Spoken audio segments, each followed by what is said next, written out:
Министрлер кабинетинин төрагасынын орун басары Эдил Байсалов АКШ мамлекеттик катчысынын жарандык коопсуздук, демократия жана адам укуктары маселеси боюнча орун басары Узра Зея жетектеген делегация менен сүйлөшүүлөрдү жүргүздү.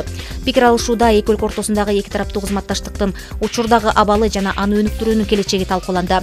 Министрлер кабинетинин төрагасынын орун басары Кыргызстандын президенти Садыр Жапаров тарабынан жарандардын бакубаттуулугун, ички саясий абалды жакшыртуу боюнча кабыл жаткан чаралар, адам укугу жаатындагы жетишкендиктер тууралуу айтып берди. Өз кезегинде мамлекеттик катчынын орун басары Узра Зея АКШнын Кыргыз Республикасы менен өз ара мамилелерди чыңдоого болгон умтулуусун белгиледи.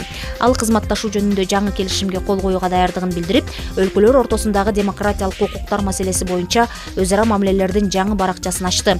Эдил Байсалов биздин өлкөнүн эл аралык милдеттемелерди, адамдын негизги укуктары менен эркиндиктерин, мыйзам үстүмдүгүн жактай тургандыгын белгилеп, ошондой эле өлкө жетекчилигинин АКШ менен кызматташууну активдештирүүгө даярдыгын билдирди.